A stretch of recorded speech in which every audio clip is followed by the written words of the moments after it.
I'm going to say a sentence, and you tell me how accurate or inaccurate it is.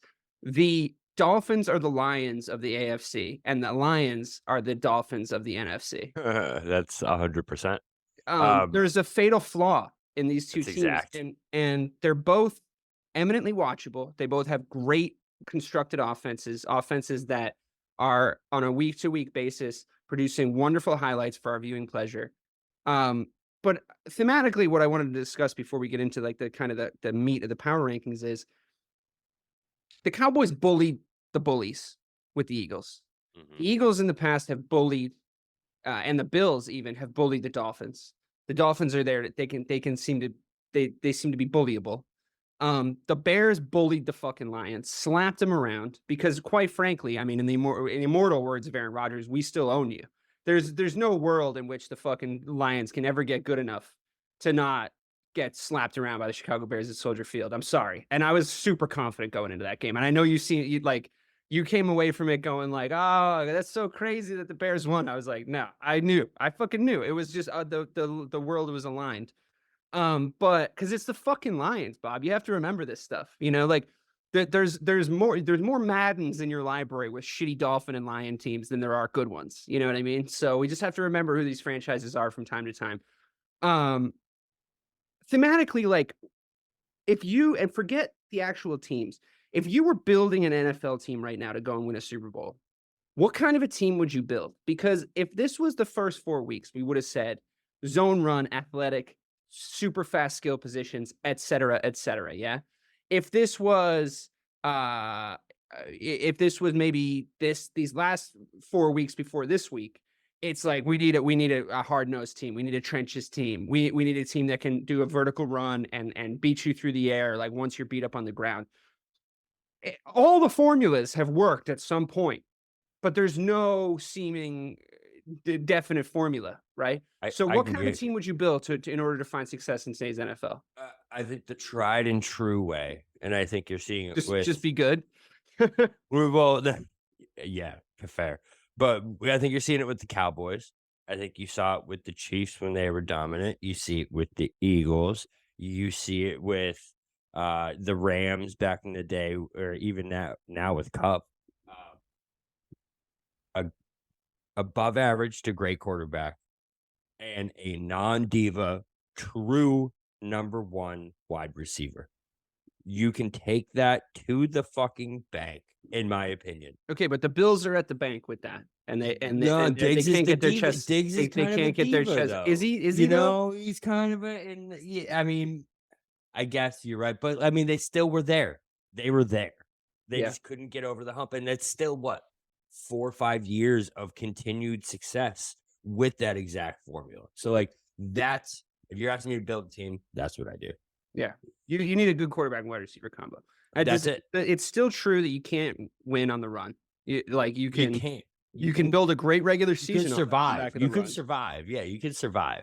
You can maybe win a playoff game on the back of the run, but you're eventually going to run into that team, aren't you? You're eventually going to run into, not now, but Patrick Mahomes and Travis Kelce, or Patrick Mahomes and Tyreek Hill. You're going to run into Peyton Manning and Marvin Harrison. You're going to run into Tom and Gronk, or Tom and any other sort of or Tom and Randy, or whatever, like some iteration of Tom Brady's weapons.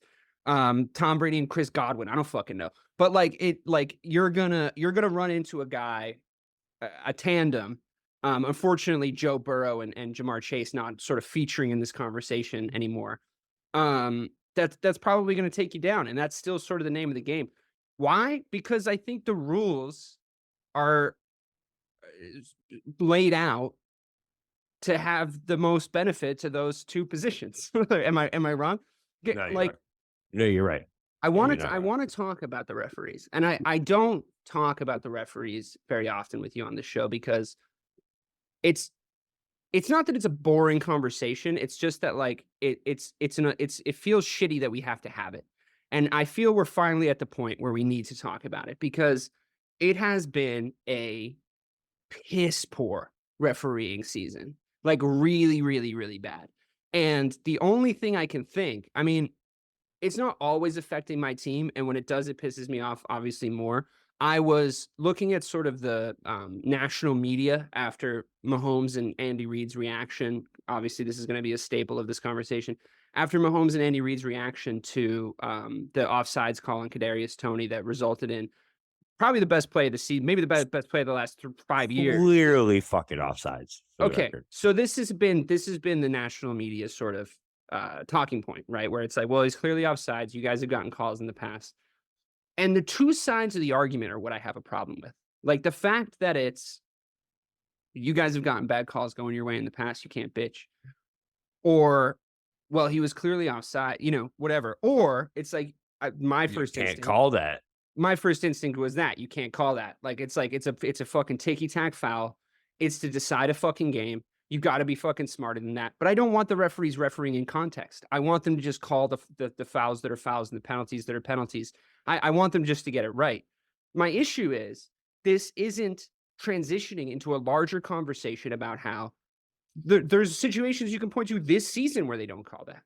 So there's situations like the PI the week before Mahomes and Reid stay completely quiet on. That's a more egregious call. So to me, that's where this is coming from, to be perfect. So I have I have a conspiracy theory route on this. And I love it. I love conspiracy. Yeah, You want to talk about JFK after this? I'm down.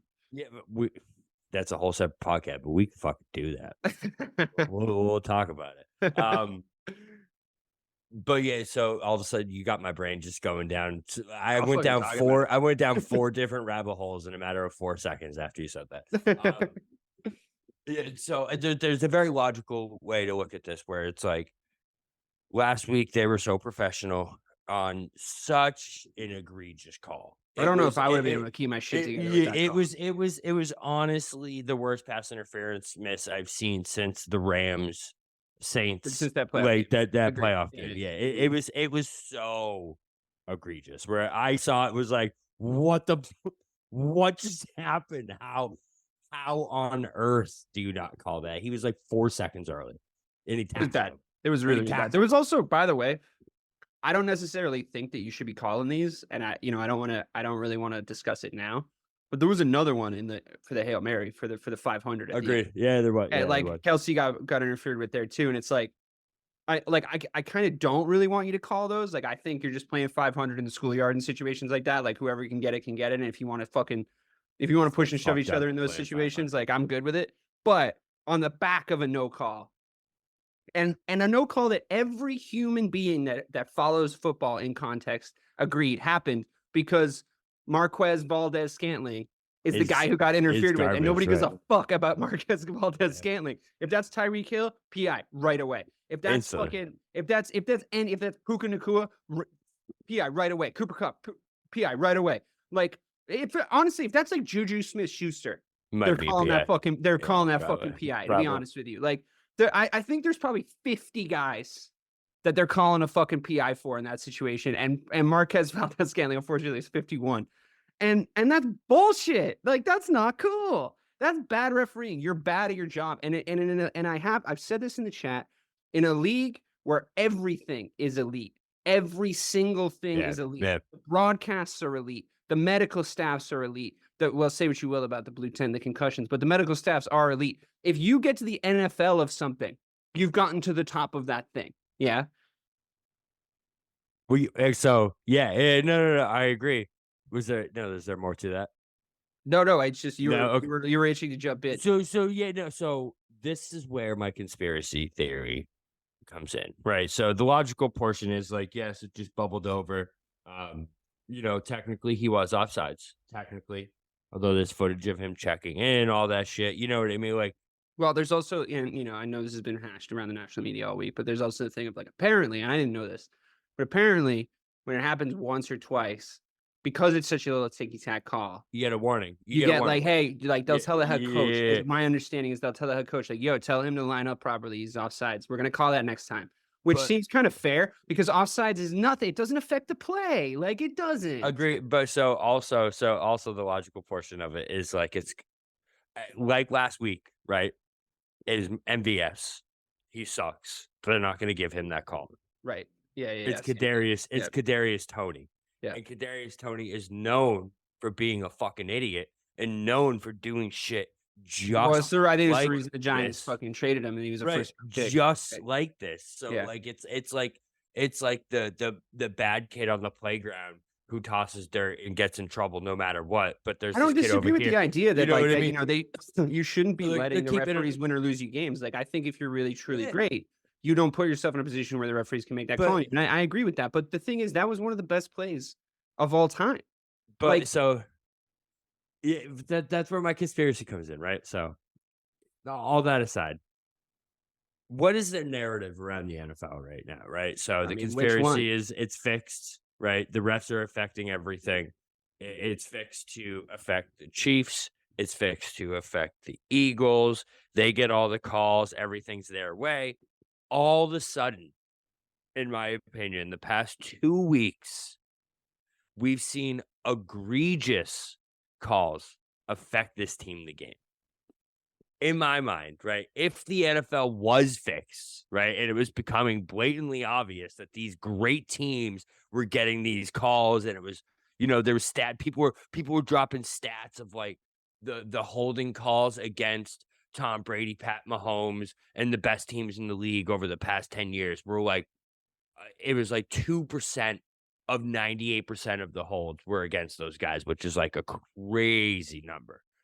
And all of a sudden it completely flips. You know what I mean? Like okay, I do, I see where you're maybe getting at. I see people were you're were getting at, peeking but under the hood and they're like, oh it's my shit, we natural, gotta it's my we natural, gotta I cover see this where you're up. getting.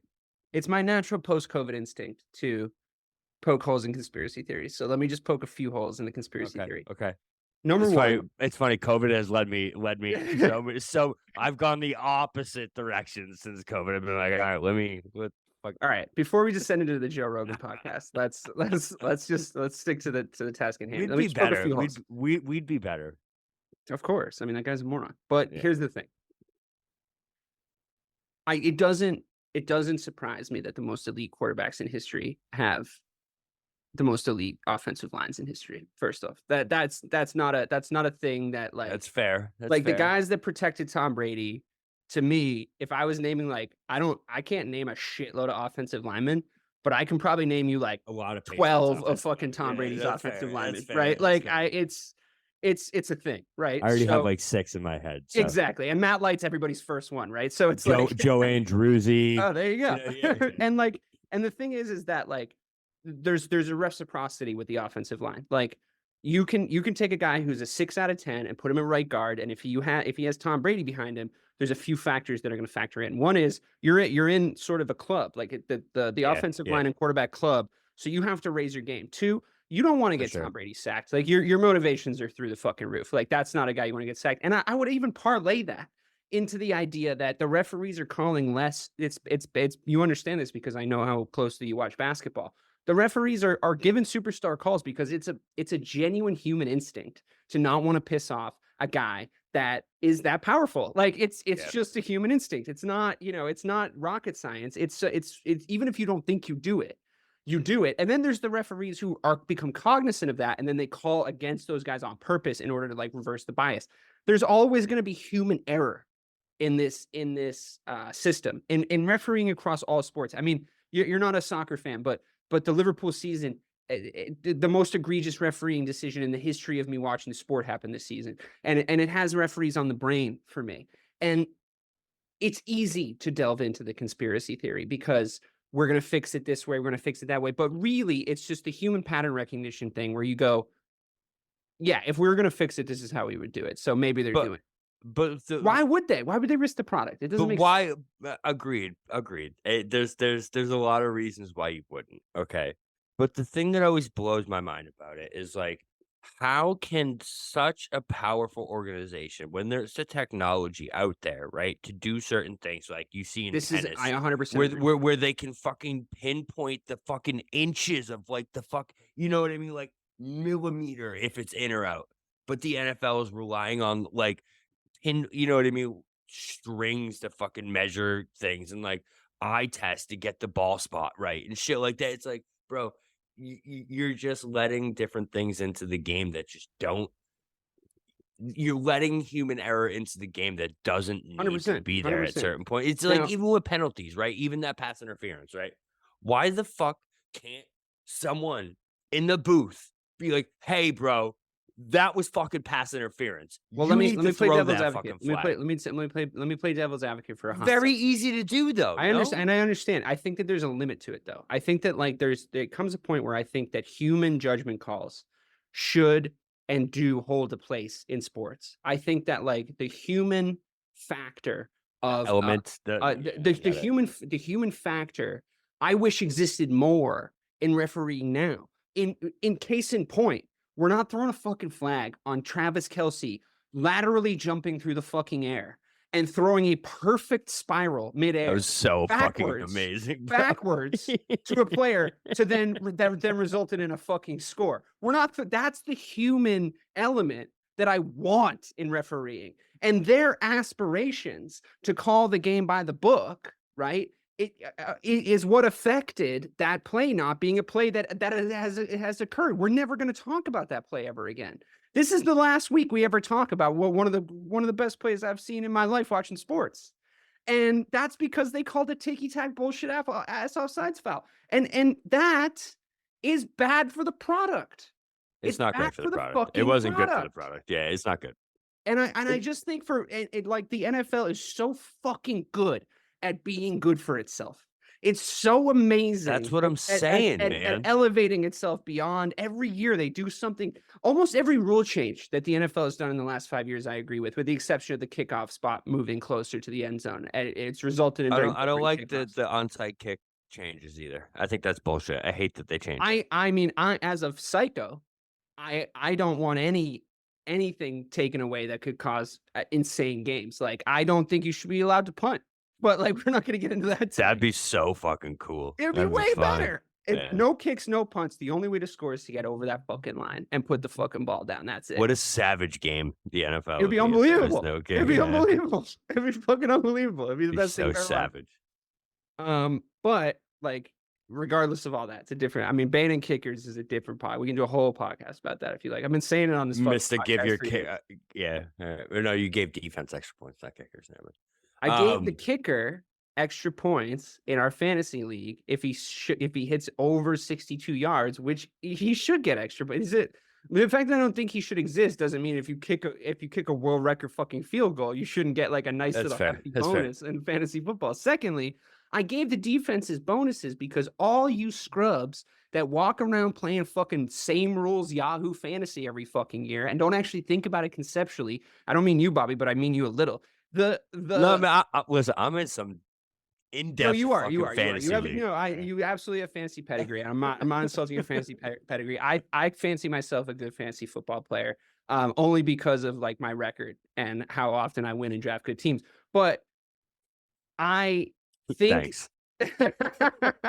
I think there's merit to the idea that if you draft high on a defense, he can score you more points than an individual. They can score you more points than an individual player because they're not in reality an individual player. And I thought we were trying to amalgamate an approximation of a real football game. I also think it's pretty good to be good at fantasy football when you make scoring changes and don't tell everyone. No, just kidding.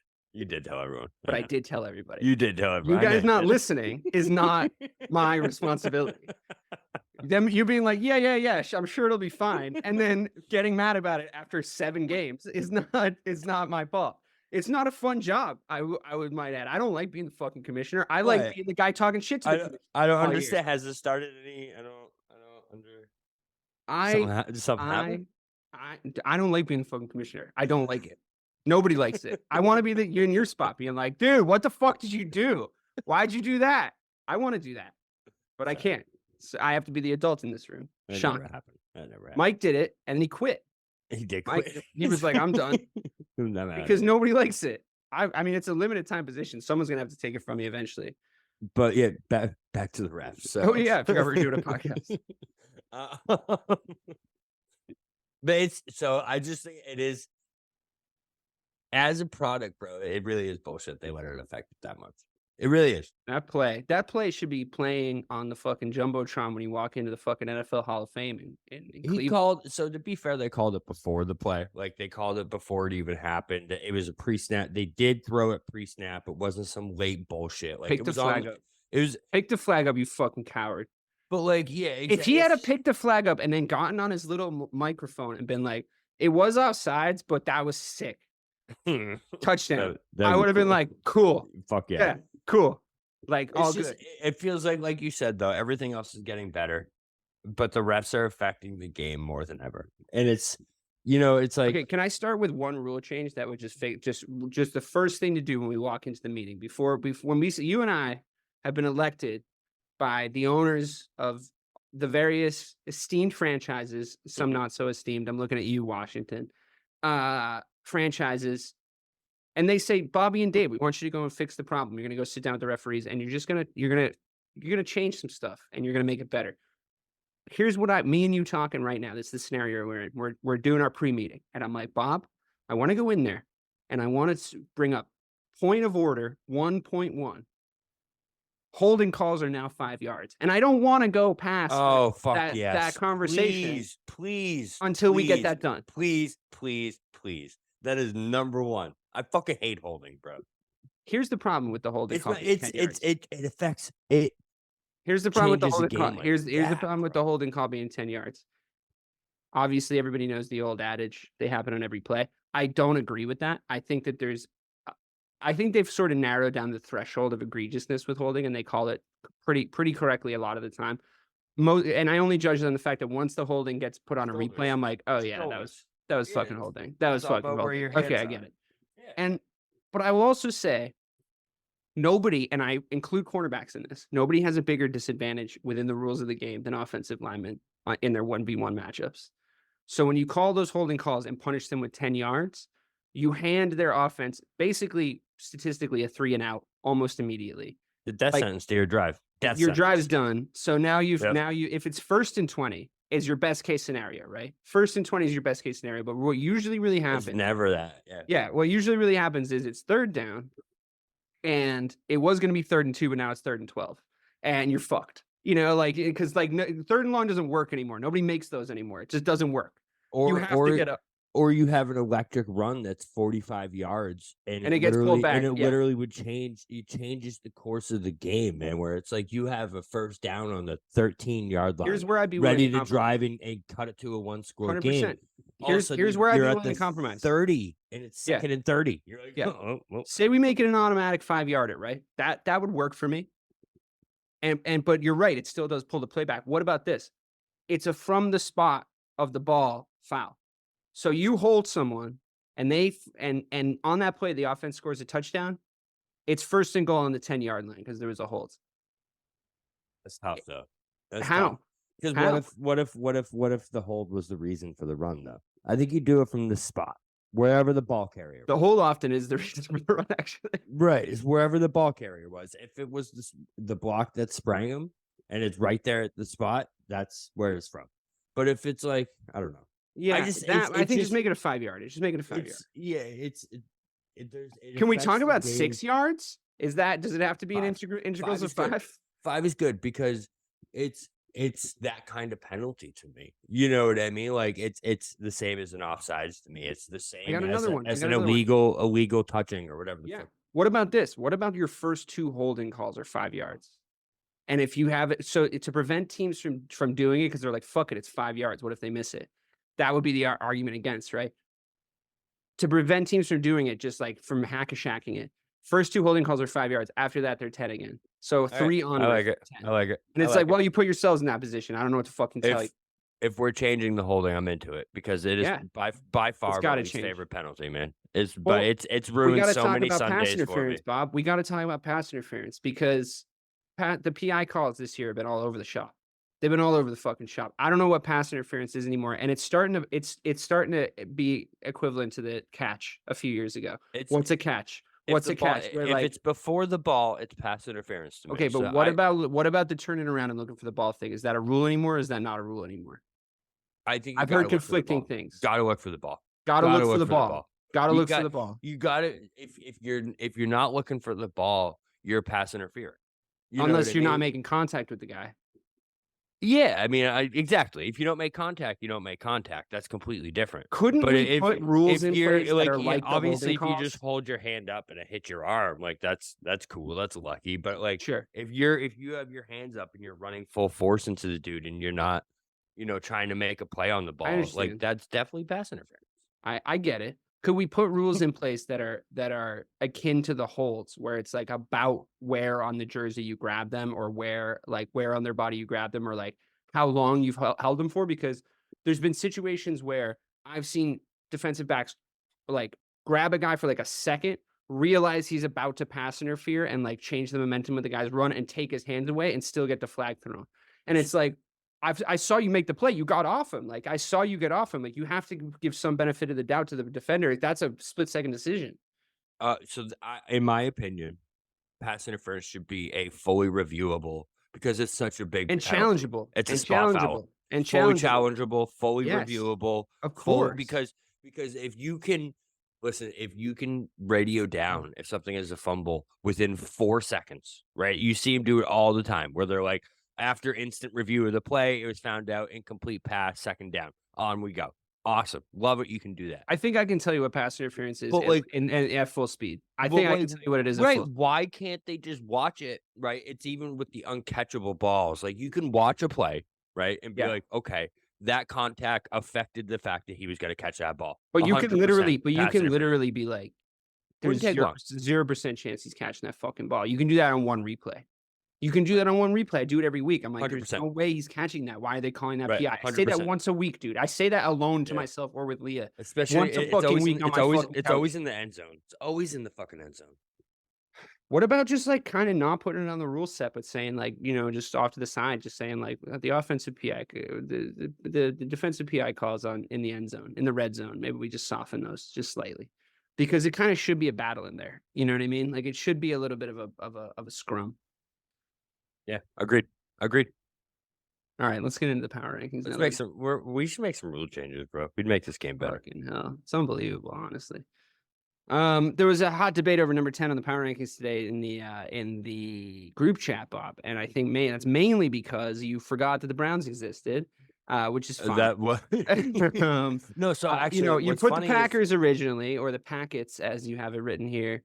But you put the Packers originally, which off my game today. That didn't seem, I couldn't allow that. It's just like I checked the hat. I couldn't allow that. I understand it's not that you're off your game. It's that I think everybody passed. Let me look. Everyone lost this week. Everyone lost this week, bro. Everybody on the fucking power rankings. Everyone lost. The Cowboys and the 49ers and the Ravens. The Dolphins moved up. Everybody lost except the Bills. The Dolphins moved up and they lost. Yeah. Well, they looked all right. I just think they sort of lost. That's exactly what happened.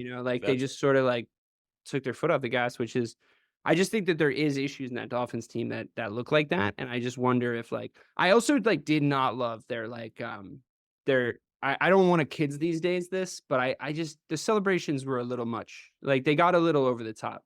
I don't think. Do you remember when John Wall jumped on the scorer's table after they won Game 6 against us? Sure do. Isaiah Thomas. Never forget it. And it's like you just think about Kobe Bryant. Kelly Olynyk eliminated him. Yeah. And it's I just think about Kobe Bryant being like, we don't hang divisional banners in this franchise like time at the Lakers. It's like, dude, you can't be jumping around celebrating beating Mike Vrabel's Tennessee Titans in December of 2023, when 9 other teams have already done that this season. So it's not, you don't get to do that. It's all about optics, and I like Mike McDaniel and I like the swagger of that team. But on the day that Tyreek Hill went out for I want to say he went out for long enough to understand that Tua looks like shit if he's not on the field. Is that not a nice? That's very fair. No, that's very fair. Yeah, I mean, so the way I look at it with the Dolphins, right, is if I'm being perfectly honest, Katie texted me. I didn't hear a single thing you said before that. Get off your phone. Doing a podcast. I'm sorry, bro. I'm sorry. Tua looked like shit for every down that Tyreek Hill was not on the field. he makes that offense. He's my MVP this year. He's gonna set yards from scrimmage records. He's the fastest man alive. He's like, you don't get to do like Tuaville when clearly I would look sick if I had Tyreek Hill. I think my arm is actually underrated, but like I would look sick if I had fucking Tyreek Hill, dude. I'd be like, just run, Tyreek, just run. And I would just fucking, if I can just throw it to where he's gonna be, I'm good. My favorite part of that whole thing was I think my arm is underrated. I actually Because you kind of tossed it. You kind of tossed it in there. Did you see how nicely I tossed it? Actually, though, there's actually some facts to that statement. But did you see how nicely I tossed it in though? Oh, I see what you're saying. The accuracy of how you toss. But I can do some stuff with the football. I'm just saying, I can throw. You know, I got if you want to give me Tyreek Hill, I think I could throw a touchdown pass in the NFL. So I got the hands until I don't have the hands. I'm one of those where like I'll make the greatest. I'm making all the catches until I just don't make the catch. That's what separates us from the elite. You know. Yeah, it's just. I think I'm probably the same way with passing, to be honest. So with Tyreek, bro, I've never seen a wide receiver affect the game like he does. You know what I mean? Like if there's ever a guy who's I think some guys have come close. Not like this though, man. Where it's pretty crazy. He's always open. Always.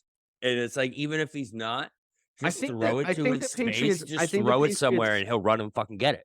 I think the Patriots' undefeated year is the craziest. Randy? Yeah. Because I think that's the craziest. That's fair. Like that's the craziest thing I've ever seen from a wide receiver. And I accept the argument that like he had Tom Brady and like what if Randy was on a different level. No, I mean he was like he changed that offense into the is like you remember that Jets game specifically. I remember for the Dolphins game where they ran up the score. Yeah, well, remember he was triple teamed against the Jets and literally just reached up over three of them. Was them? Like, no. It literally became a fucking verb. Yeah, it became a verb. That's how good he was. He just mossing people. Is Hill just gonna be like, just run? It's different. It's different, but I really have never. Bro, we hilled those cops last night, bro. We were fucking out of there. Tyreek Hill turned on the Jets. Tyreek, bro. I think, but I've never seen anything like his running though.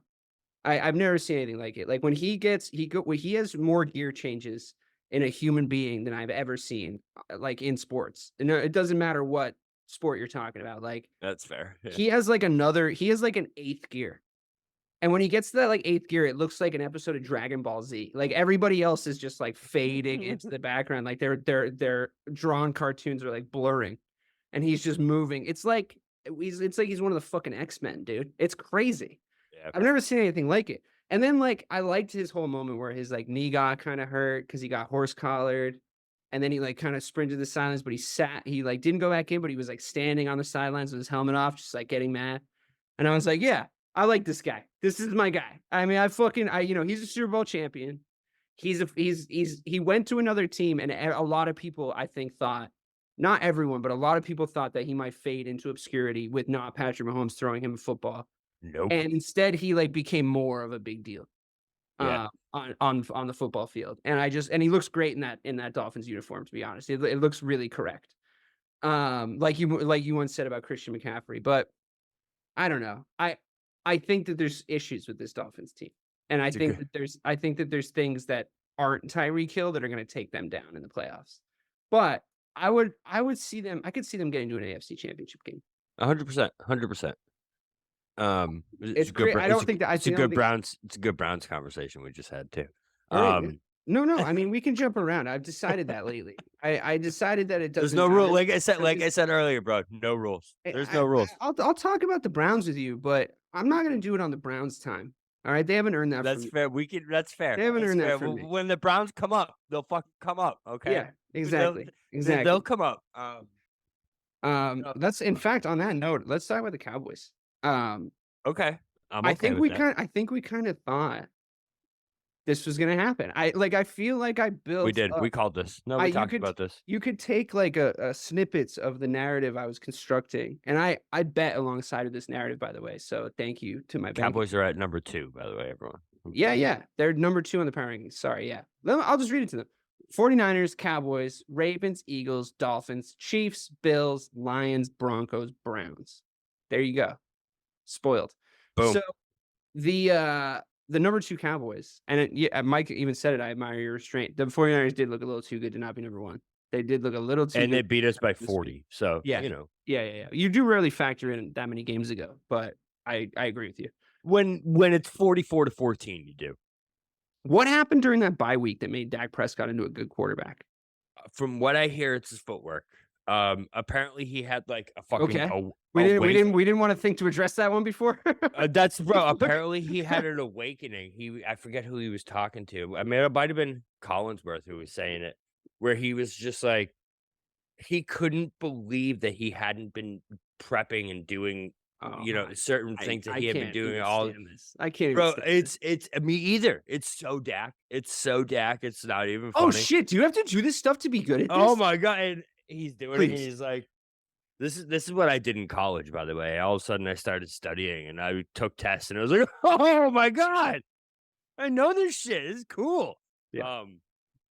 Yeah, but apparently that's what happened. So, I don't know. It's just a completely new Dak, man. I still like have this little guy up here in my brain that's like, don't fucking trust it. You know, it's like that girl that cheats on you 4 times and promises it's not, but like you're diving back in, but like somewhere I can't back relate. up. I can't either, but you know, just you're talking about lesser men than me, sir. but I'm just, you know what I mean? It's just there's definitely still a doubt in my mind, but this iteration of Dak Prescott makes this team a Super Bowl contender, right? If he's a top 1 quarterback in the NFL, MVP favorite, why the fuck wouldn't we be Super Bowl favorites? You know, we have the best defense. We have a legit number 1 wide receiver, a legit running back, a legit number 2 wide receiver, a coach who doesn't seem like he's fucking up that much anymore. Well, all we were missing was the quarterback. I'm sorry, but I'm not trying to like, take victory laps on your happy week, but like I think I remember pretty clearly saying to you like, what is it that makes you think Mike McCarthy's dumb or sucks? Is it Aaron Rodgers and his relationship with him? Because that guy's dumb and sucks. Like I remember saying that to you like 2 years ago and being like, I always thought Mike McCarthy was a good coach. Like he's a big product of who he has in his coach's room, I think. But I like his football philosophy. Right I like his football philosophy. I like his decisiveness. I think he's a decisive man, and I think that people in leadership positions in any walk of life, if you're just decisive, that's like 85% of the fucking battle, to be honest with you. That's so true. And people just see that you're the one making decisions while they're kind of panicking that they have to, right? That's just what sort of happens. So I never thought Mike McCarthy was a bad coach. I did get talked out of Dak Prescott being a good quarterback with his final sort of goodbye last season. To be fair, he talked you out of it. You know, it wasn't. I don't think. I was going to say. I don't think it was like not evidence based. You know, right. I think I did give you like a he's not that guy speech. But I agreed with it. I think we're talking about like one of the most miraculous turnarounds in the history of the position if he continues to play like this. Because, but I'll put one caveat in here because I hear Mike's voice in my head for a second. He hadn't done it against a good team. He did do it against the Eagles team, but I did say this is a good time to play the Eagles. Well, and he's always done this against the Eagles, to be fair. So that's where I don't think it's the most. It's still obvious. We're not anointing it. We're not declaring. Well, yeah, and there's been shades of this before, man. There's like I said to you in the chat, best he's ever looked. 100% the best. 100%. But there's always been 2-3 week stretches where people start asking if Dak is a top 5 quarterback. We've had this conversation before, and he always does something the lowest he ever dropped for me was 5, to be honest. I think he was close. 5 is high for the lowest ever. He was top 10 the whole time. He never dropped below top 10 because the state of the fucking position. I don't know. I mean, he's year in year out a playoff quarterback. You know what I mean? But now he's taken that leap to an elite, and until we'll see what happens in the playoffs, bro. I'm nervous. I'm not gonna lie. I'm nervous. But if this is the guy, we'll see. Well, We'll yeah, see. I mean, if he always does do it against the Eagles, like we still haven't really seen that He thing does Mike's though. always He talking does. about. That means we still haven't seen that thing that Mike's always talking about, which is like, is he going to be able to do it? Like, We're when he's the only game on TV and he goes home if he loses. so we're gonna know in the next couple weeks, because beyond the Eagles, we have the Bills this week, and then we have the Dolphins on Christmas Eve. So we got Bills Dolphins back to back coming up. Then I think it's Commanders, and we have a couple shitty teams after that. But these next two games, if Dak, listen, if we go I think you'll 2-0, beat the Bills. I think you'll beat the Bills. I think we beat the Dolphins too. I questioned it at the beginning of the season, but seeing this Dolphins team, man, and what they've turned into, we're better than them. We just are. If we play the game that we can play, Yeah, see, I worry we're about better. the Dolphins game because I think that because of Dak's sort of resurgence or surgence, I guess, depending on how you look at it, I worry that you're going to try to get into like a fucking skills competition with them, and I would not do that. Like, there's game tape on how to beat them, and like your team is fully capable of doing it. Exactly the thing you need to do to beat the Dolphins, which is like drag them into a trench and beat the fuck out of them. And you just did it to the Eagles. Like you just did it to the Eagles, who do it to you everybody. think So we're I gonna know you're. Seahawks it? We're gonna Seahawks it. I'm just a little Like a worried that you're gonna shootout? get into because like I'm a little worried that you're gonna be like CeeDee Lamb's gonna be like, oh, Tyreek Hill's gonna have a better game than me. Let's see, or like don't compare me to Tua. Like just I can hear it in my head. I think that the thing about this Cowboys team though is, first of all, we had a conversation about their ability to be a trench warfare team, and I was higher on that idea than you were. And look at how they just Yeah. did the Eagles. Look at how Yeah. they just did the Eagles.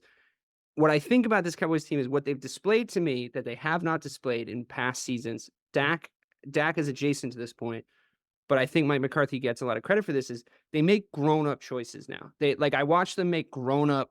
I Like, love it. big Yeah, boy 100%. big boy decisions. Like, all right, that's fine. You can have the ball back. We're gonna stop you. We're gonna trust the defense. Moments like that. Okay, we didn't get the runoff for the first two downs. We're not gonna run it again on third down just to like be cute. We're just gonna throw a fucking 6-yard pass. Like, and we're gonna make it work.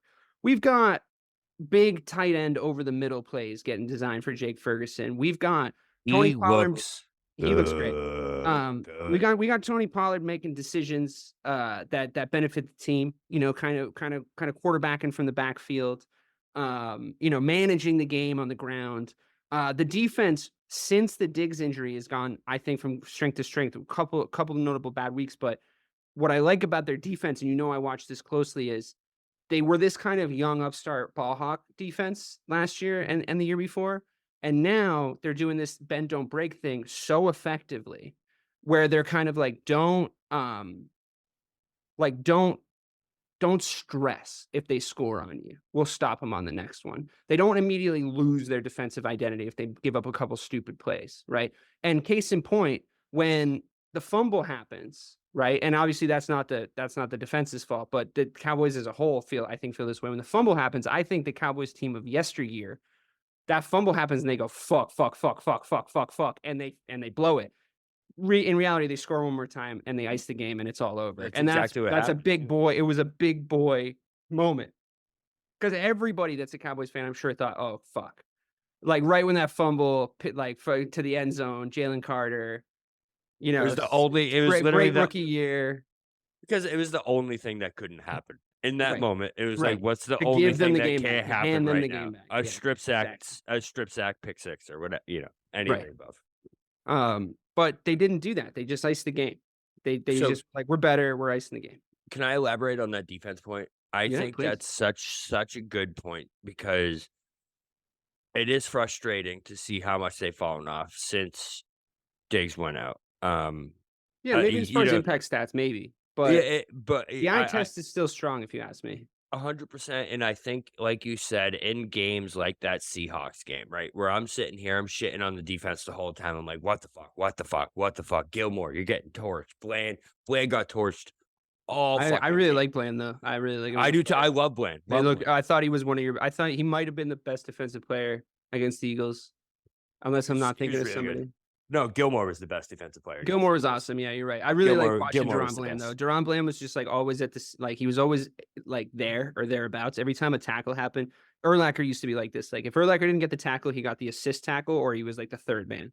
And I thought that in any open field situation, I liked that about Deron Bland. He was like there. Your defense does get beat when they come short a little bit, and they didn't let that happen. And also a really good one-on-one performance against fucking oh my god. AJ Brown. Yeah, AJ Brown. It's like that guy physicals everybody. And then what's the cornerback's name that went up Gilmore against him? Gilmore shut him down. It was Gilmore. Yeah. And then the week before they switched him on DK Metcalf. And that's two of the most physical wide receivers, the most prototypical physical wide receivers in the That's NFL. what Gilmore does, man. He's I mean, he played great. Man. And he didn't let him talk shit to him. He just like stayed in the zone. He said he was really good. AJ Brown called him old. And apparently it pissed Gilmore off, and that's what like lit him up for this game. But the Seahawks game, right? What I thought was huge with that was, like you said, they're getting beat all night. But what happens when it matters in the second half? Bland gets a pick, and then Gilmore gets a pick to clinch it. And it's like exactly like you said, they're just big boys now. Jake Ferguson, though, I want to talk about him. Oh yeah, I called him like week 6 or week 7. I think he's got all the tools. He does. I thought he was another one of these unathletic white tight ends. He's got great hands. That dude, he can run routes. Like he's got all the things. He's looking a little Kelsey-ish on that big long I wouldn't go play. that far. That big long play though, that looks. He's a couple broken tackles, a hurdle. All that's missing is a 40-yard like lateral backward throw, and I would have him watch Antonio Gates tape. That's what I would have him watch on this Cowboys team. I think that's what they need from him. I think he needs to be able to jump really high in the middle of the field. Yeah, jump really high in the air in the middle of the field, 10 yards past the line of scrimmage, and jump really high and get the ball. I think that he's taller than everybody, and also he hits route running holes before safeties, which is super rare for tight ends. So he's either I haven't watched enough of what happens before he gets there for the catch, but he's either super elusive and he's like running really nicely hidden routes behind the wide receivers, or he's just fast and athletic enough to hit these seams and then just like jump up in the air and catch the ball. He's a lot of fun to watch. And I'm glad they're not using him so much with like, oh yeah, let's like hit him let's hit him over by the sideline, 1 yard past the line of scrimmage. Like have him run routes, dude. He can run routes. I promise you he can run routes. I've seen it. And I think they're starting to understand that. He's Witten and Schultz, but more athletic. Yeah, he's got a little Jason Witten to him. He's bigger though. He's a lot bigger. He's bigger and he's faster. Yeah. No, I think he's got those legs. He's got those like tight end pump into the fucking middle and like just jump up really high in the air fucking legs. It's crazy. I'm in on this team, bro. I'm in. I know I said when I wouldn't get here, but like I'm in. I think if there's any year that I think that we actually do have I have a legitimate chance to watch my team play in the Super Bowl, I think it's this year. If we can beat the 49ers, obviously, big caveat. That's the team we got to get by. But this team that it's playing right now, I think can. So we'll see. Can I just say, by the way, I agree with you, and I'm super happy that you're happy, but I have been fucking on the more optimistic side of this Cowboys team all season. Can I also say, in your fucking face, you said that was the worst Monday Night Football game you've ever watched, and all the turnovers were terrible. And I said Jaylen Johnson had one of the best picks of the season because we've switched to the Bears now, and I want to do the Bears. He had one of the best picks of the season. He had one of the best picks of the season because he dummied the QB and then fucking ran backwards and jumped up and caught it. And how vindicated was I in the Bears manhandling the fucking Detroit Lions and him doing the same thing to Jared Goff? He was 9 miles. His dick was so far into fucking Jared Goff's head. And he fucking dummied and then he just backpedaled and just caught the fucking thing. Again, it was the same play on a pick. The dude's absolutely electric. He's on fire. We need to get this man a contract. We didn't fucking pick up his contract like idiots, which is so fucking us, right? Is it fifth year? Is this fifth year? Yeah, we got to get him signed. We got to figure something out. Big extension. We got money to spend, and we put ourselves in a position where we have to be player friendly about it. But I came into this season, Bob, saying I think this is what the Bears are going to look like, and then they look like fucking dog shit. And then Justin Fields got hurt, And now I think that we're sort of seeing that they're not a 2-win team like a lot of people were saying. They're not. They're at least, I hope, a 7-win team, and I think it should have been more. I mean, we could win 9 games. We'd have to win out. It would be pretty crazy. But if we win 9 games, then like we're exactly where I wanted us to be at the end of this year. Justin Fields is the guy, and then we have fucking Carolina's pick, and we go get Marvin Harrison Jr. Like it's a no-brainer. Yeah, right? and it's like even if that's not the decision they make, nothing that's happening is bad for your franchise at all because no. like you have that first pick. So even if you do, even if you lose a couple, but Fields still looks good, you keep your pick high. You can also now shop Fields for so much more than he ever had at the beginning. I don't want to shop. I'm just saying that option's also still and also his open value for still you. goes up. You know what I mean? Right. So like, no matter what happens moving forward, personally, I think Eberflus got to go no matter what happens. I know it's been. I just think you need to change it. I think you got to get defensive minded coaches. For me, never work. It never works. You gotta have some sort of offensive mindset, and I think that's the same. Like that's literally where I was going. Where it's like. I feel like that's the mindset that's changing in the NFL nowadays, where it's like you gotta be defensive-minded coaches are so much more rigid in their approaches because they know that they can't lose the game. They can't do this. They can't. Bro, you gotta open this shit up. And if you're gonna make Justin Fields be Justin Fields, you need a dude like you need Harbaugh, who's gonna be like, okay, bro, offense is yours. What the fuck do you want to do? That's what I've been calling for. Run? That's and you know what I mean. This. What do you think? I've been calling for Justin Fields. I just wanted to go out on the metric of Justin Fields. I just wanted to be as good or not as good as Justin Fields is. Yeah, bro. I want it, and because I'm betting on his ceiling, and that's what we have to do in today's NFL. We have to see how good he is. And I would argue that like he's the quarterback we kind of are the least decided on in the NFL right now. Like there's the CJ Strouds of the world, right? Where it's like, okay, maybe he has a sophomore slump, and like less learned folk than us might say like, oh no, he sucks now. It's like, no, he's clearly good. Like, good is good. They're gonna have some tape on him, but if they a quarterback is a quarterback. A quarterback's a quarterback if they put the right weapons around him, etc. You and I were very much early on the train of like, no, Brock Purdy's good. Here's why he's good. Just because you don't have like these athletic tools doesn't mean not a good quarterback. He makes good decisions. Look, here you go. Yes, he's in a good system, but there's quarterbacks that could fuck that up. I guarantee you. Jimmy Garoppolo, for instance, would be hurt already, and they'd be scrambling to fill the fucking position. So here we are. Fields, it is the most trick-or-treat quarterback left in the NFL. There's still a chance that he could be a top 5 QB, and there's still a chance that he could be out of the NFL in 5 years. Like, that's so both true. of these things are still on the fucking table. So you have to gamble, and quite frankly, I'm gambling on him because I want to gamble on the idea of Justin Fields because I think that he could literally be the funnest player to watch of my lifetime. And I watched Devin Hester, and I mean like of the Bears. I watched Devin Hester, who was so much fucking fun to watch. And I think Fields has the ability to just be so sick. So I agree. You give him Marvin Harrison Jr., you give him DJ Moore, Cole Kmet goes up in ability one more year. He's got a good backfield. He just does. Like, I like our running room. I like it. We've had a lot of injuries on the offensive line. A little bit of luck there would be really helpful. As far as Eberflus goes, I mean, it's tough because I think he has righted the ship. I think he's worked really hard and done a really good job with the situation he was in. But I also rate our roster, and I think our roster is better than what they've put on the field. Is it as bad as Nagy? No.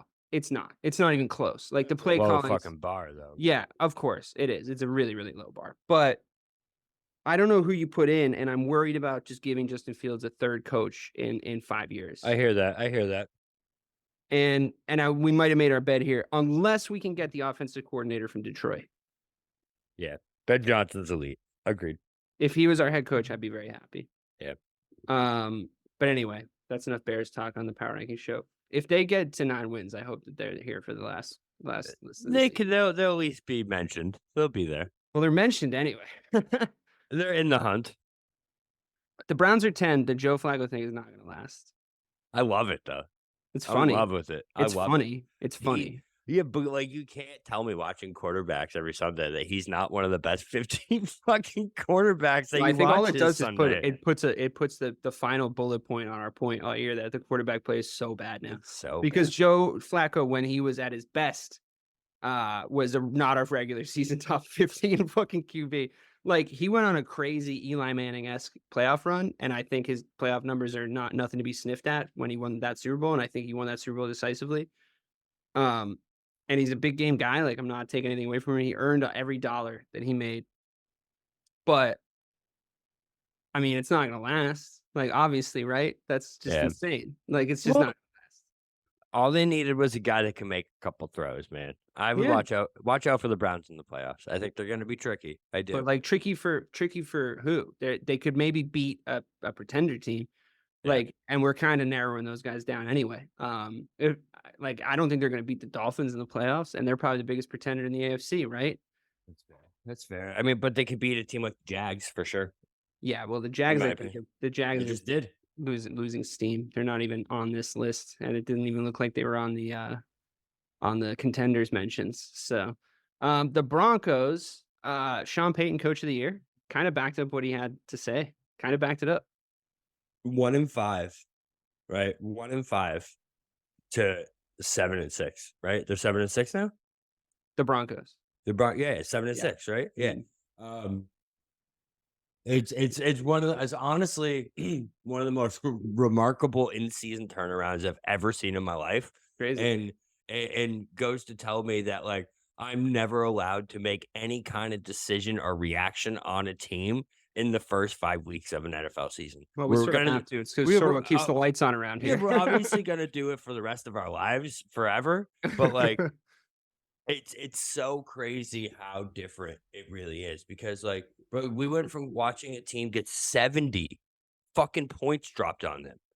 They were a joke in the NFL to beat it with they beat the Chiefs. They beat a couple good teams on this run, man, and they don't look bad doing it. Like that's the thing is like No, the you offense is look not that bad to watch, honestly. Russ kind and of looks like Russ looks all right. 80%. He's like He looks all right. 80%. He's not I the same, obviously. 75% of what he used to be in He's Seattle. obviously 75%. not the same, but he can make some throws and, But it's those Russ throws that he's making, though. It's those like I've rolled out of the pocket on purpose right away, and I've sidearmed it to like over to the so and so. sideline, and Yeah, and for it's like sure. it's kicking you in the mouth over and over again. And you know the running game, it's one of those running games where it's like it kind of reminds me of New Orleans, like when Sean Payton was at his best, where it's like, oh yeah, like here's another little guy that's gonna run for 7 yards. Oh, here's another little guy I've never heard of that's gonna run for 7 yards. And it's like, yeah, great. Like the way that he runs running back committees, I think is sublime. The Lions got manhandled by the Bears. We've talked about that. The Buffalo Bills does not change my opinion of them beating the Chiefs. I think it was a bullshit win, but also like the Chiefs, they have nobody to fucking throw the ball to. Like they just don't. Like they lead the league in drop passes by like a lot, like by a very large metric. And it's been that Yeah. way since game one. And I think, I mean, I still wouldn't be surprised if they won the fucking Super Bowl, to be honest with you, but the Bills sure as fuck aren't. We talked about the Dolphins. I think we could sort of end on this. The Ravens and the Eagles are two teams that are having very similar, opposing conferences, but very similar seasons where there was a lot of wins early. The wins were momentarily unconvincing at times, and the chickens seem to be sort of coming home to roost for both of those teams with varying sort of results. Is that fair? Is that a fair Yeah. comparison? No, I think that's fair for sure. I think it's too bad that Lamar is gearing up to Lamar himself in the playoffs again. It does seem And like have that. Mike just take like another Lamar Jackson in the playoffs victory lap. The thing is though, is it's the same thing again though, where it's like Lamar was pretty good enough. He was shitty for the first 3 quarters for sure. He was No, making really some, bad though. he Like was really, really really bad. He was bad. really shit. Fourth quarter though looked like the Lamar of this year again. You know what I mean? So like if he has the ability to right that ship, I think he'll be okay because that's something that he couldn't do before. Like if you remember, I've had Lamar on my fantasy team before. Like, bro, if he was under 10 points in the first half, you're fucked. He's not righting the ship. That's just the game it is. The Ravens are scoring 9 points. Game over. It's done. It didn't seem like that was the way. And, even the resiliency, like in past years, the Ravens lose that fucking game.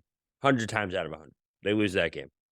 But they come back and they win them. That was insane ending. But like, yeah, and with the Eagles though, I kinda knew it was coming though, like, that their identity as a team makes me feel like I was more inclined to think they were gonna do it in the context of that game and watching that game than I have been in years gone by, yeah, yeah, you know? And I'm just like, I still have a little bit more faith in them, and honestly, if they're not your number 1 pick to go to the Super Bowl in the AFC, like, who the fuck is?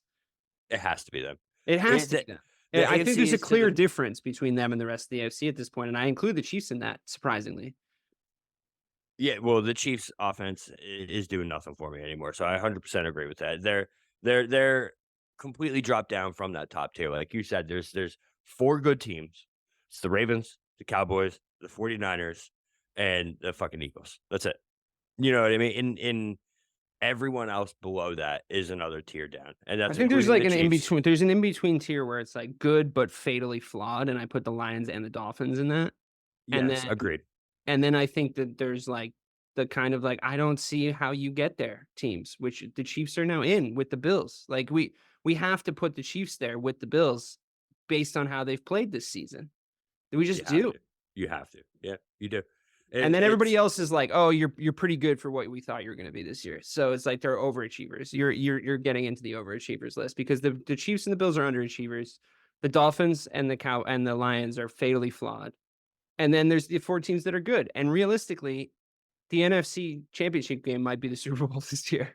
Well, and it's like exactly what you said is what is the epitome of what happened this week. Is like we had the conversation where I was like, "What the fuck is going on in the NFL?" And you're like, "Well, it's really not that surprising." You're right, like you explained it, and it's really not because it's like Well, all these teams have done that before. This is like it was like and not the first time that the Chiefs like wide receivers dropped a fuck ton of passes. It wasn't the first time the Ravens defense let up a lot of very unnecessary points. or It the first wasn't the time the first time that Texans shit the bed. the Texans shit the bed against the team they should beat based on what they've been doing. It wasn't the Yeah, first time that the Eagles folded to what should be one of their biggest rivals. That happened the week fucking before, right? And it wasn't just lost, like fold. Like they bent over and they fucking took it.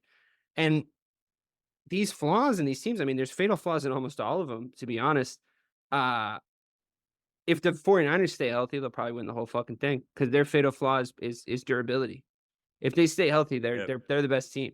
they're tough to beat They're if not they gonna have though. if They're they not have all fucking their gonna though. pieces. They're not gonna though because it's a domino effect on that team too. And the Like thing is Debo everyone's too. fucking hurt. Debo's so He's big for that. insane. He's He's so good, insane. man. He's so Yeah, crazy. he's unreal. I got Um, Brandon Ayuk on a couple of my fantasy teams, and it's so annoying because you're like, dude, this guy would be a wide receiver 1 fucking anywhere else. Like, he'd be getting you 20 points a game anywhere else. Like, this and he's like, you barely even notice him out there yeah, compared yeah. like, it's like, it's bananas how good Debo is because Debo also has this, like, weird, like, lateral movement thing where he's, like, not even a wide receiver. He's a He's like running back. He's a running back wide receiver. it's so crazy. He's what Cordell Patterson always wished he I was. was gonna mention Cordarrelle Patterson. That's so Yeah, funny that you fucking yeah, say he's like Cordarrelle Patterson on steroids. yeah.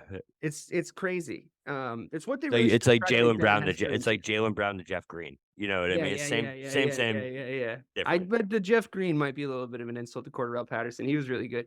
I mean, Jeff Green's still around. Patterson was good. Jeff Green's That's, still around. so is Cordell Patterson, bro. I know. Well, different timelines, but yeah, Cordarrelle Patterson was a bear. He was good. I Yeah. liked him. I was disappointed when we got rid of him. I used to love getting him on fantasy because I tried to get him off you a couple years ago. You get kickoff, Get and all these everything different else. like And points. I'm like, yeah, yeah, I it's can put great. him anywhere. It's awesome. Um, What do you think about the Eagles though? Honestly, do you think like take your Cowboys bias away for a second? Like, I that I think that Jalen Hurts has been hurt all year, I and I think the think that like defense. the different coordinators are making it an impact, and they don't look quite as elite as they did last year to me, even though Yeah, the numbers may dispute that. the defense to me is the biggest one. You see what kind of coach, what's his name over in Indy? Um, fuck is his name? The old D coordinator for whoever Dude, you're for the asking me Eagles about last names. year. I can't never remember anything. Yeah, I don't know. But whoever the coach is in Indy right now, obviously had a big impact. James Steichen. Steichen, yeah, he was a great D coordinator, and it's obvious how lacking that secondary is. The Eagles still have big play guys and athletes on defense. You remember how good that front seven was last year, bro? They were fucking Oh, yeah. unbelievable. Oh, yeah. This year, it just doesn't. It's completely lacking from that intimidation on defense. Like there's no point.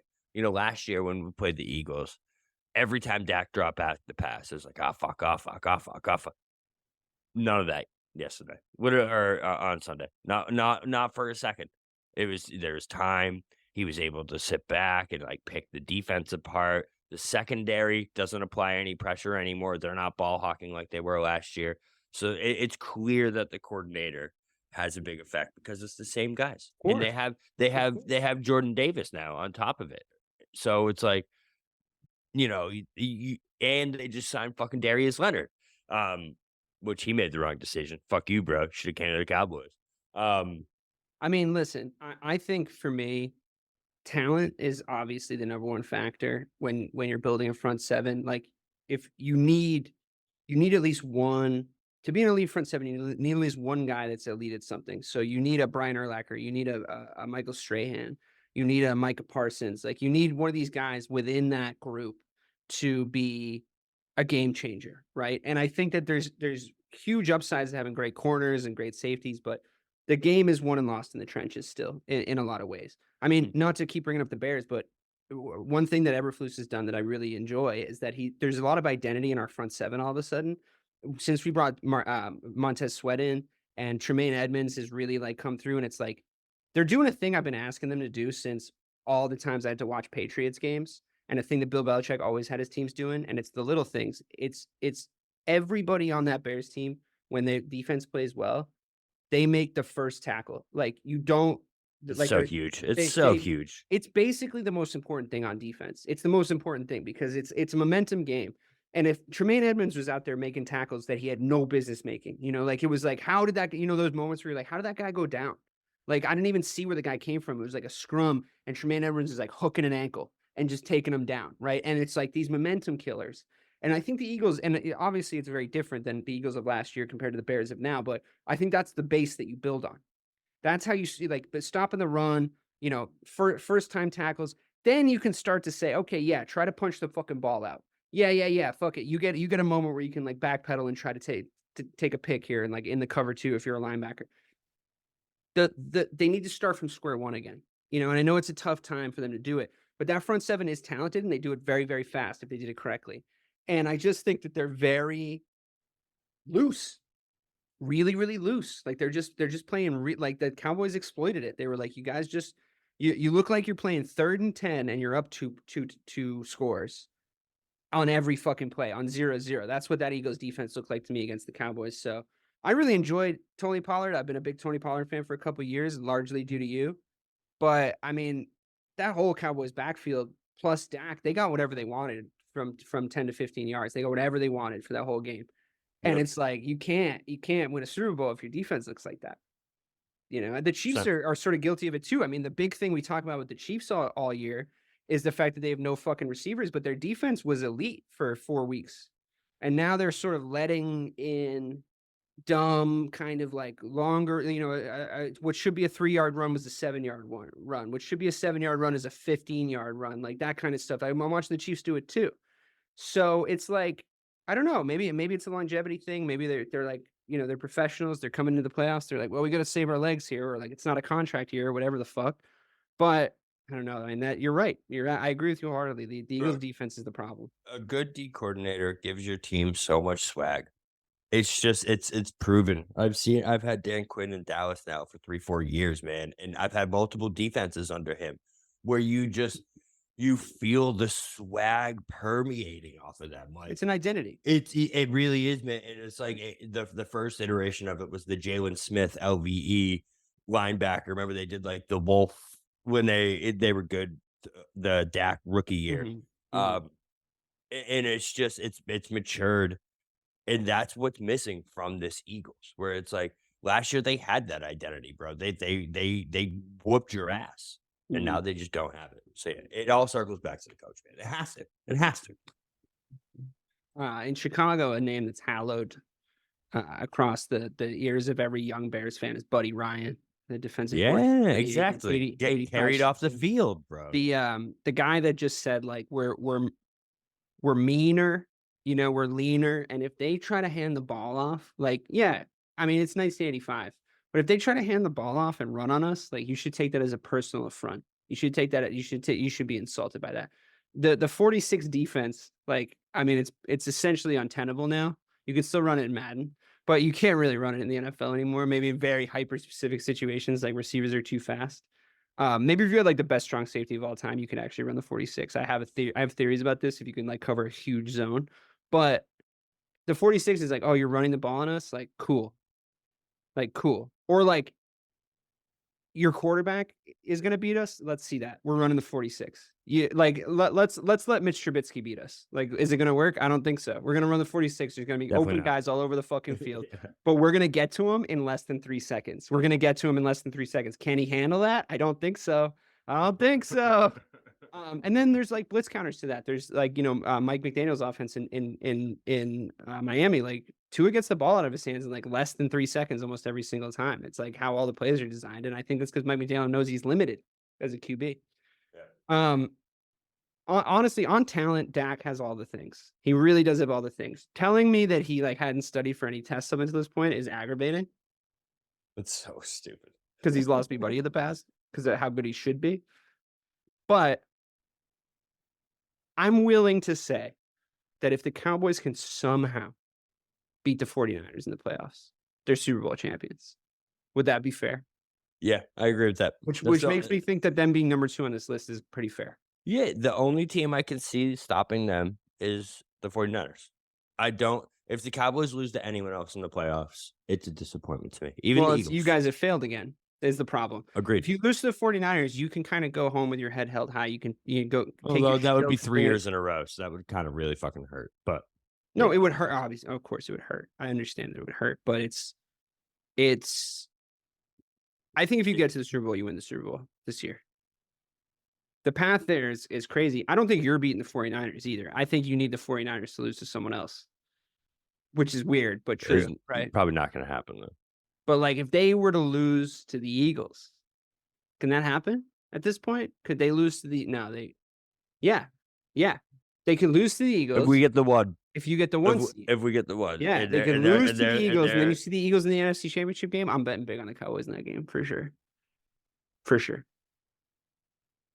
Let's not get there yet. Come on. I'm happy to be number. I'm just happy to be number 2. I'm happy to be number 2 this late into the season. Who does number 2 work for?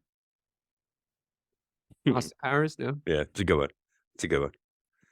Listen, I Lucky Charms. he dies first, and I was bummed me out. I'm high on the Cowboys, Bob. I genuinely am. I'm lower on the Chiefs than I've ever been. I'm higher on the Cowboys than I've ever been. Essentially, it's like you're putting stuff in the food around here at the missing the point offices. I can't even speak to it. I mean, you should be on cloud 9 right now. Cowboys are doing great. The Chiefs are as bad as you said they were all last year. You're a year early on that take. If you use Mike's logic, he called the I'm on point, bro. I'm on point. Mike called the Lions being the best team in the NFC like 17 years ago. Yeah. So that means that his take came true. They were 3-13 that year, but this is true. But here we are. We all say things, and sometimes we're right and sometimes we're wrong. But I'm proud of you for being very cool about the power rankings this year and putting the Steelers in where the times where I thought that they should have been in. I don't think losing to two win teams 2 weeks in a row. They'll never be it again. Well, okay, but you've literally said that before. You quite literally said it before like a lot of times. Like you just like, and that's like every time they drop out. That's borderline a catchphrase. They're done. But that's like what has always been what's castration. What's become funny about the Steelers narrative. Like I just thinking back to the fact that they went 11-0 in that season, it's like that I still agree with my old take, even though your take became true, because an 11-0 team is a good team. Like you can't, it's like undeniable. But this is what they do. They're so trick or treat, and they're just annoying. They hang around. He'll still finish with an above 500 record. You just know he's gonna. It's the worst above 500 team I've ever seen in my life. Yeah, but like that hyperbole doesn't change the facts. You know what I mean? Like that's the thing. And then the problem is, and the thing that annoys you about it is, they could take that above 500 team into the offseason, make a couple of tweaks, draft a 4th round wide receiver out of like, I don't know, Central Michigan. Central Michigan, yeah. right? Or like a UCF. That's where AB something. came from. Yeah. Yeah, and then it's like, oh shit. It's like here they are again. I don't in the is Kenny Pickett the guy scale, I don't think so. But like, God, what a great reminder of why I want to Mitch Tell you, Trubisky out of my Mitch fucking is city. Mitch is Oh my God. Mitch is not. You know, I saw him win games. I saw him dominate games. He went 13-3, bro. Yeah. I mean, I genuinely did see him like do well, but I always knew that like he wasn't good. You know, like on some level, I just always You always know. Yeah. Like when you watch a quarterback, bro. Demetrius Johnson was a really funny bit, though, wasn't it? Yeah. Well, that was a good bit for a couple years ago. I just said this on the other show. It turned into the dark ages real fucking fast. So it's still wasn't funny. much of an assance. That's the funny of it. It's still this, you know. I mean, if you do like the Russessance, that's probably a better play on words, and it's really happening. But it's less fun when it like doesn't go insane, you know. But we're both Kenny Pickett fans, though. Where do you stand? I do like Kenny Pickett. I like Kenny Pickett a lot. I think he could be good. I mean, Matt Canada was the worst offensive coordinator in history of the NFL, and I don't know, man. I just don't. Josh McDaniels. Yeah. Well, McDaniels wasn't a bad OC, but Matt Patricia. No, Matt Patricia. Really yeah, that's actually kind of who I meant. They're like the same guy in my head now. But yeah, I mean, listen, Steelers. We can't end the show talking about the Steelers because everyone's just gonna think about the Steelers all week and want to fucking kill them. Yeah, they are. They're kind of like herpes. That's where they're at. They're kind of like herpes. Honestly, they just never go away. Never truly go away. You know what I mean, bro? It's so I mean, it hurts me because for me, it's like I watch like. I feel bad for you that you have to watch that team every week. No, but it's not that. It's like genuinely like by week 3. I had given up on the Bears, and I was just like, "You typical fucking useless cunts!" Every season I'm up on high, every year, and you're just and I was like, "Whatever." That's usually where I am, bro. And then I become like a sports atheist, and I get to put on Red Zone, and I get to and I get to be like, I'm just like looking at the whole NFL. It's awesome. The problem with the Steelers this year is like I've watched my wife, who I love dearly, like deep in my heart. I care for this human being. And I know that she genuinely cares about the successes and failures of this team. And they just like flattered to deceive all year. Like I knew that they've done this to her twice now, where I knew deep down they weren't good. I'm trying to put it out into the universe for her benefit to make them good. But I know deep down they're not. And I know they're going to disappoint her. And then they do this. This is the exact thing they do every year. They take this little fucking slump where they're like, oh, we're not actually going to do anything, just so you know. And then she has to be like, oh, okay, cool.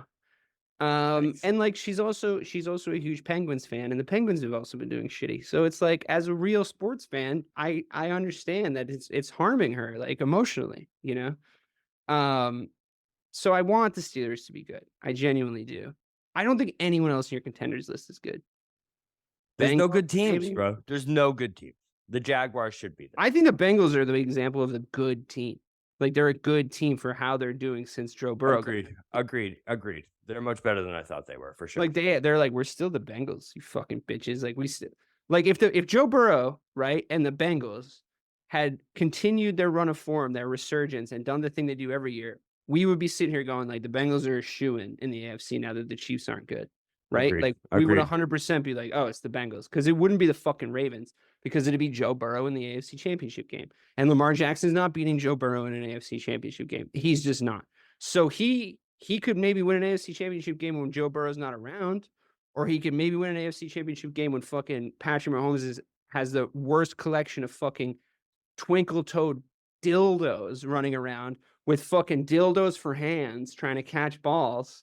Right? Just looking like a bunch of fucking dildo handers, right? Edward dildo hands. Just dildos.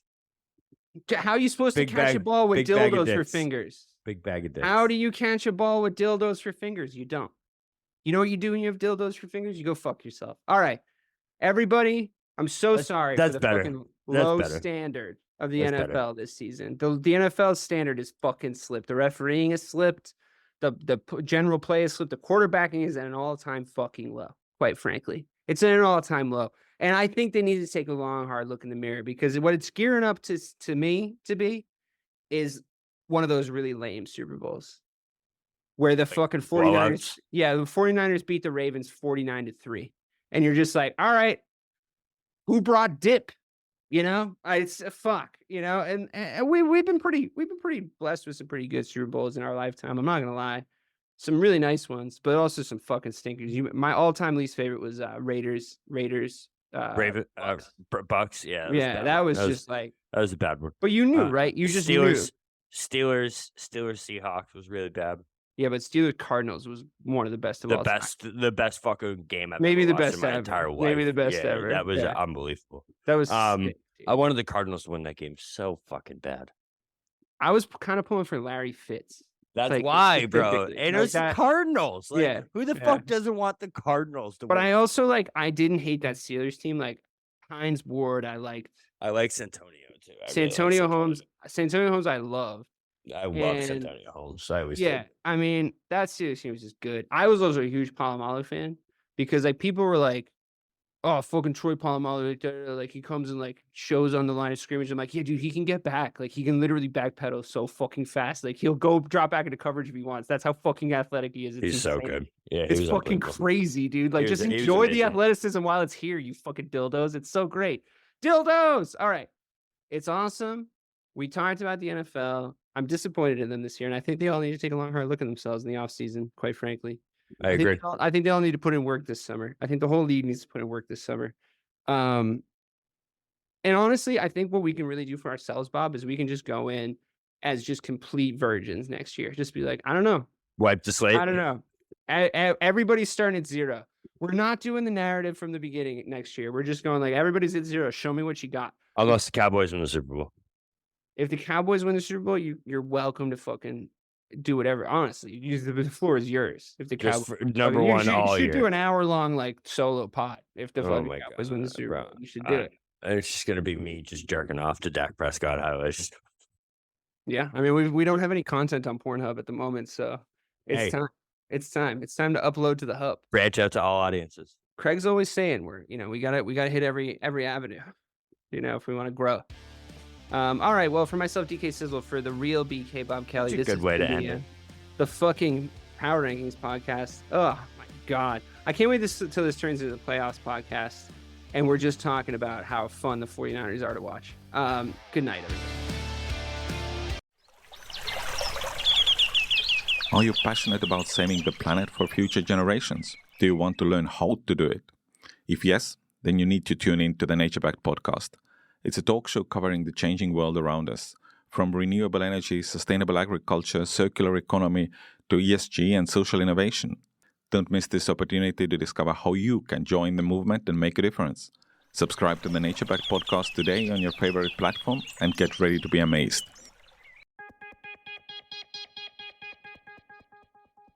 Step inside the marketing mirror to uncover marketing secrets, discover gems, tactics, lessons, and campaigns you can use, next gen or fundamentals. Grab the marketing magic to improve your marketing and win more business.